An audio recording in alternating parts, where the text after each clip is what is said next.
Hey guys, it's Andrew from Collective Intelligence. Today we're going to be using free plugins to create really awesome granular sound effects.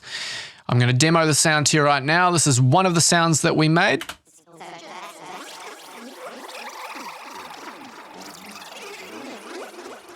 And these are some of the effects that we've made with the kick and bass in the background.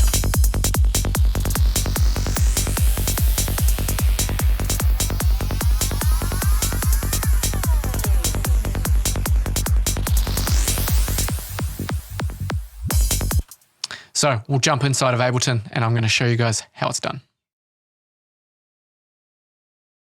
Okay, so just for context, I've got a kick and bass in the project already.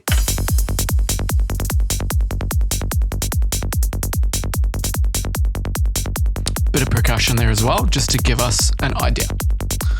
Okay, now it's got a little kick transition at the end here.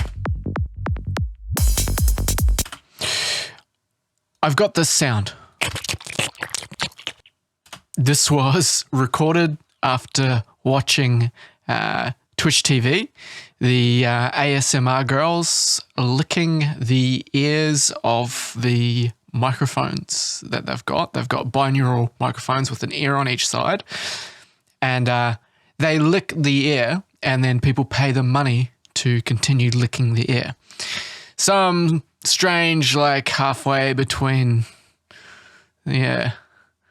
pornography and legal content that can be streamed. It's very, very, very strange, but I was inspired by it. And so when my partner was in the studio with me on stream, we decided to do a little bit of ASMR. And it's nothing weird or sexual. We just were doing this sort of sound into the microphone, and this is what we've got. Cool. So a very unusual sound, and I'm going to use this sound as the basis for the first technique that I'm going to show you. And we're going to use, like I mentioned, all free plugins. And the first free plugin is called the Granulator. Now, the Granulator is a Max for Live device for Ableton, and you are able to download that, pull it into your project. And I've got it, where is it? I need the instrument version of it, so I will get Granulator 2, drag, and I'll drop it on this MIDI clip. Now, I'm going to use this sound to make a riser. Okay, so I'm going to grab the sound and I'm going to drop it into this Granulator. So this Granulator basically hosts samples inside of it, and then it gives you a lot of different parameters to control that. And I'm not going to be going through absolutely all of the different parameters. I'm just going to go straight to the most basic ones, but the ones that get me all of the results. So I'm going to go ahead and highlight an area and put a MIDI clip. I'm going to draw in a note on C3 because just like in a sampler, that sample will play back normally on C3. And then if I just turn that channel off so we don't hear that original sound, if I play this, you'll hear the sample is playing, but it's only playing in a region and it's looping back and playing over and over again, right? So we've got grain size and file position being the two main parameters that we're going to look at right here. And file position just controls whereabouts in the playback it is, and then grain size changes like how small the grain size is, so how often it loops back and repeats itself depending on how long our clip is, and yeah, all that sort of thing. So I'm going to set a static position, and oops daisy, I'm going to set a static position, and then I'm going to find a beginning point for where it's looping back.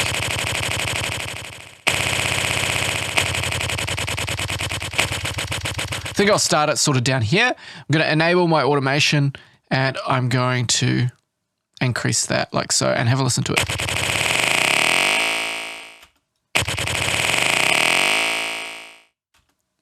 Okay, let's try going a bit higher, see what happens.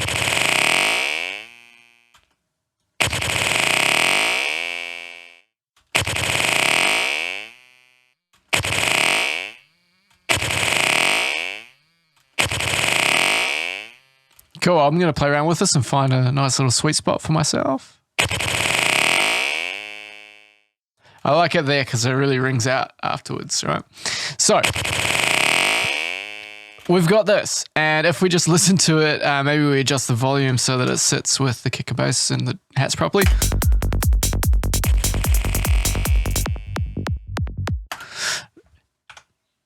It's kind of interesting, but it's not really floating our boat completely. We can do some more stuff with it. So I can go ahead and actually control the pitch of it as well, right? So I can pitch this up, and I think maybe I'll pitch it up like 24 semitones, and we'll see what that sounds like. Okay, so there we're getting more psychedelic for sure. But the way that it comes in when we're listening to the track, it kind of just sort of comes in out of nowhere. So I think the best thing to do generally is to freeze once we've gotten something in the ballpark, flatten it, and then we can use another free thing.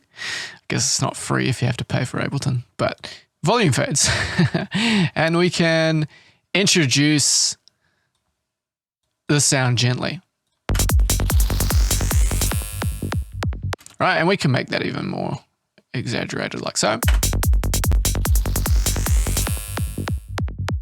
Cool, and you might like the ringing out, or you might say that the ringing out actually doesn't really bring much to the table, and we could actually just take that out, and we could just put a little volume fade there so it doesn't click. Right, and it stops very suddenly, but that's where delay comes in, right? So I would generally send this sort of sound into a delay. So let's do it. I'll tell you what the delay settings are in just a second, but we'll just have a listen to what it does.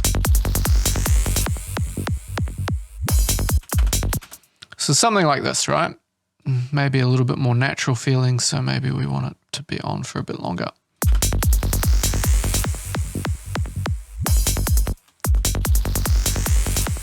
And I'm getting a feeling that I don't sense that the pitch sort of rises enough. So what I can do is I can come in here and I can actually go to the clip. I can go to the transposition, and I could actually pitch this up even further if I feel like I really want it to seem like it's really like rising significantly. Let's pop that up there and have a listen.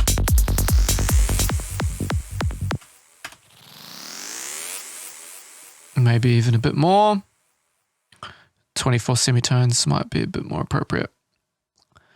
If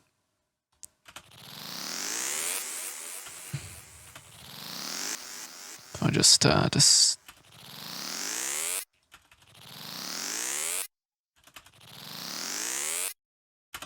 a little bit strange what's going on there. So beats is why we don't want that on beats. We'll put that on texture mode. We'll come back to the clip, transpose. There we go. Cool. We'll turn that up. Cool. Sweet. That's perfect. And actually, I'll just keep the delay on 100%. So let's have a listen to that.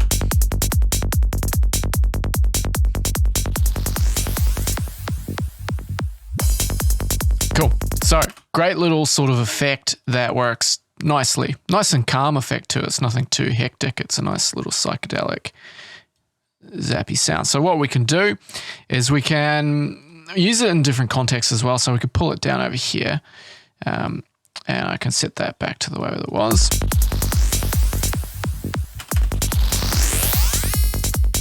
So this particular one can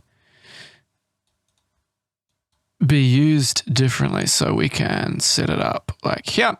I can consolidate it, and then I could put it on texture mode, put the flux all the way down. I don't generally like using flux. Flux kind of creates random variations in it over time.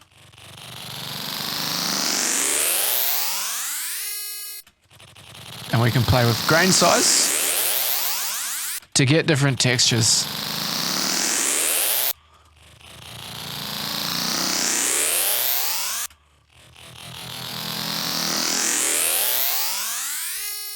Cool.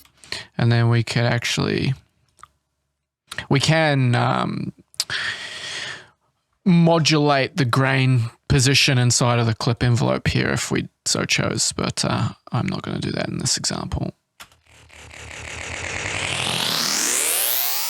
Cool, so we could actually pull this down here. Let's...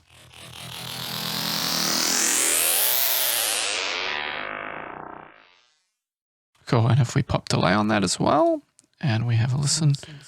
Oh, that's me. If we have a listen to me, pull that down.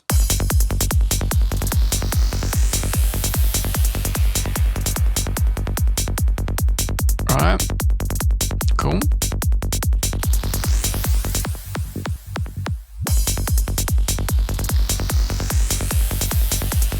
So you're starting to get an idea how these sort of granular sounds can be used in order to make these sorts of effects, right? So what I'm going to do, I'll just quickly show you some that I made off the lesson.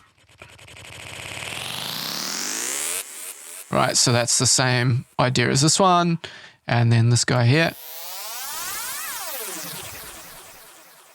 A nice little effect too. So if I arrange that in there along with everything else.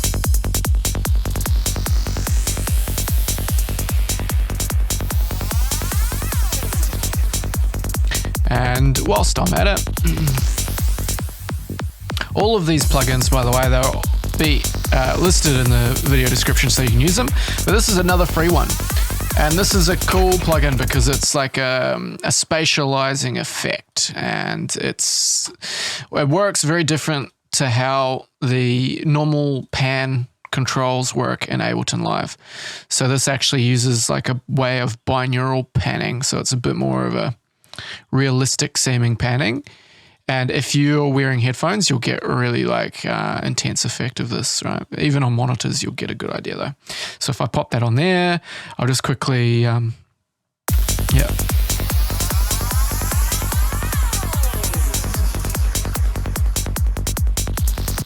Right, so we could actually space all this out. So we want like one continuous sort of morphing set of sounds that all play into each other nicely. So let's go.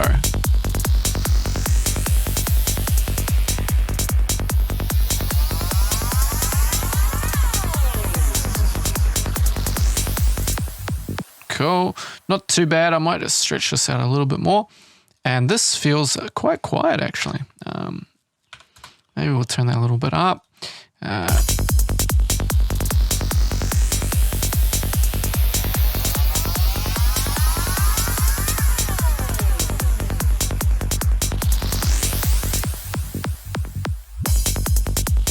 Cool.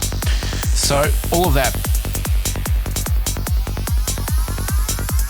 plays pretty nicely into itself, right? Great. Okay, so that's the first sort of round of possibilities. Let's take it a bit further. Before, obviously, we had the Slurpee. Let's just say something trivial and use that.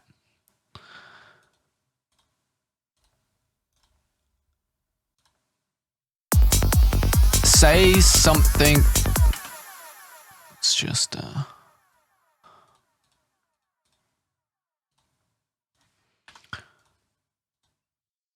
Let's just say something trivial and use that.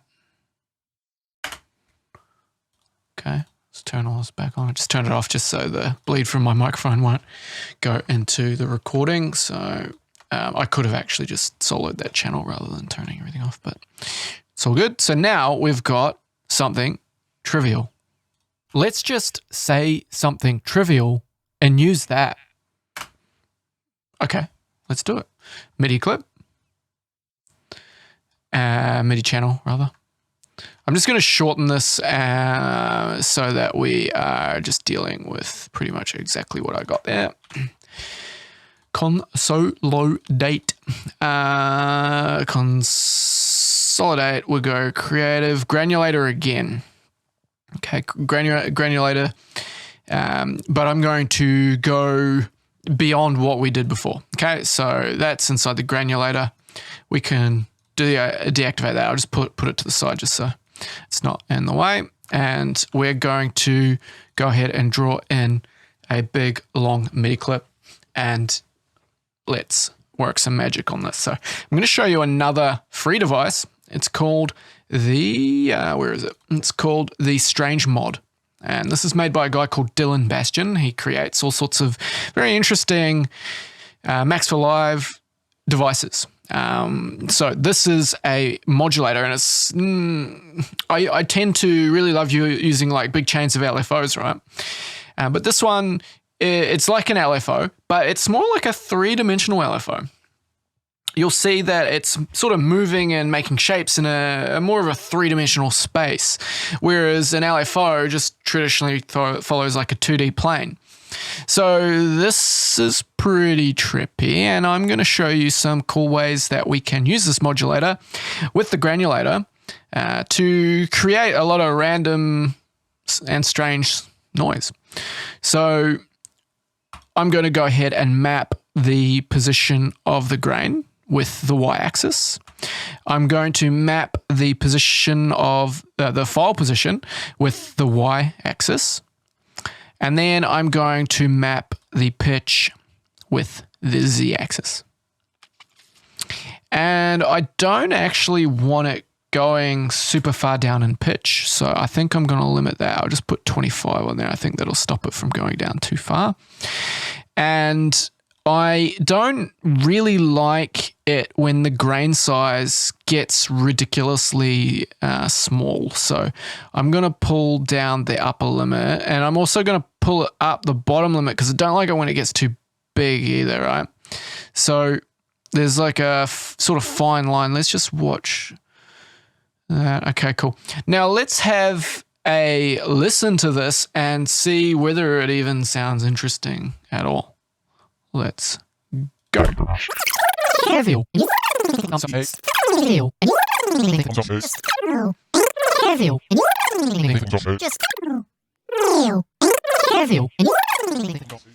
Something trivial about that sound. If we just stick a big old delay on it and just figure, oh, well, why don't we just put that in the track?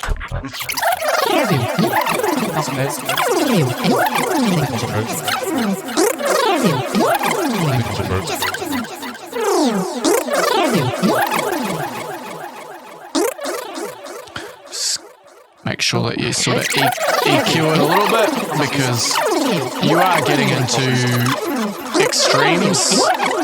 So you're going really low in pitch, but then also really high in pitch, which can be aggressive on the air. It going really low on the pitch is going to conflict with kick and bass elements in your track.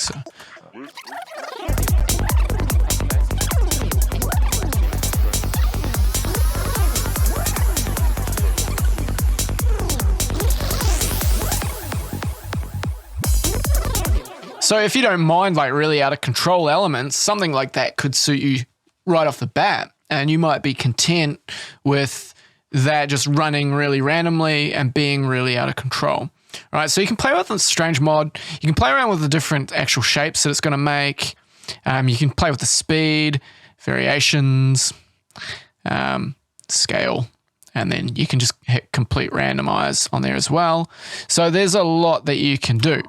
And yeah, every now and then it does seem to break. So you just have to be a little bit patient with it. See, it looks like it's broken. It's not moving the thing anymore. So anyway, I wanted to show you how I use that to generate. Yeah, it can potentially generate almost unlimited possibilities, right? So now I will show you a slightly watered down version of that, but maybe a little bit easier to control. And this is my favorite way of doing things. So if I get an LFO, chuck that on there.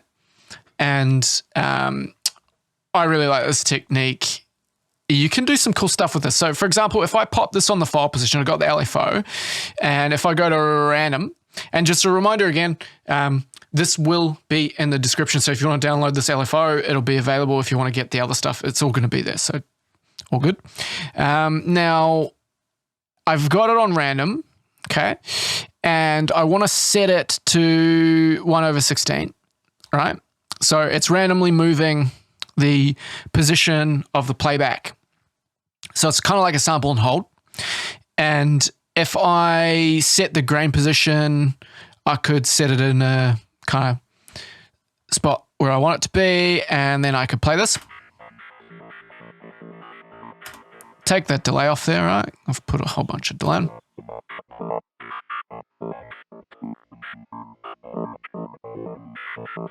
Cool, so I could record out maybe a big long length of that, and I could make some kind of vocal glitchy style percussive element.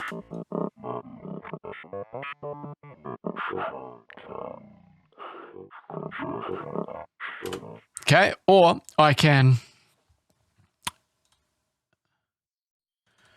go ahead and map an LFO to the pitch. Let's not let it go all the way into negative. Let's just let it go positive. And we can go random, but this time instead of going 16th note randoms, we could go 1 bar random, and then we could use the smooth control so that we smoothly move between different values, right? And I'll put it at 1/2 actually, because then it'll be constantly moving. And let's have a listen to that. So that's the pitch modulation plus the somewhat randomized playback.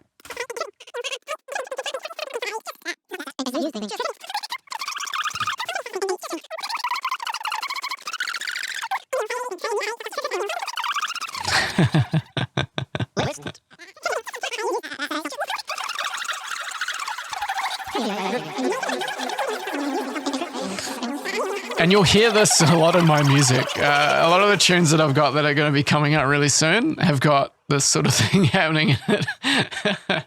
And it really puts a smile on my face because it just sounds amazing. Sounds really cool.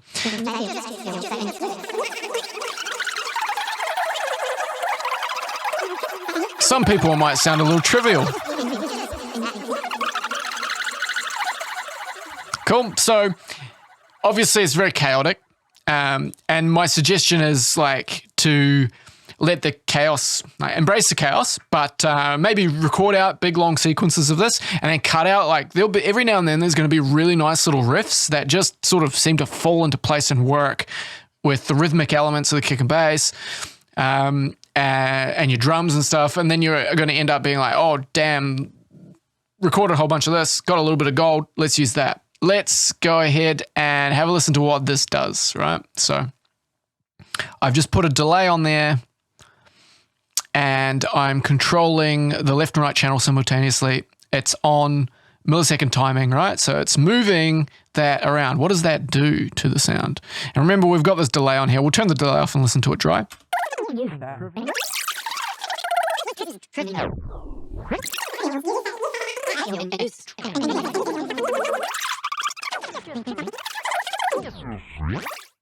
Right, so it's creating this really interesting, well, so it's on repitch, so it's creating this really interesting, like, sort of vinyl pitching effect. So it's like slowing down when it's pulling back and forth or speeding up, right? And it's creating this really cool, like, washy effect. And if you really want to exaggerate things, you can turn the feedback up.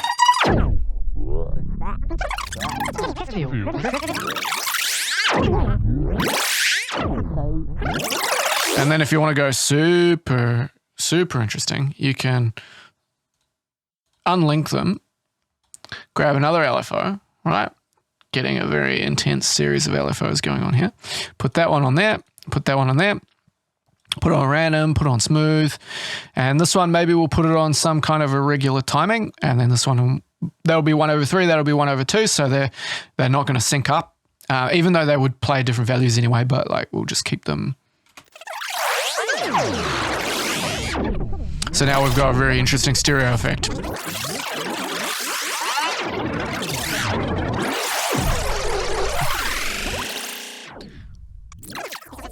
We can pull back the feedback just so it's not quite so intense, but we're still getting that.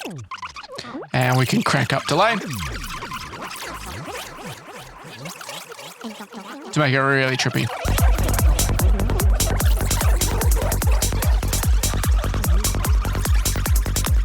And obviously reverb is going to put this in a nice sort of acoustic space as well.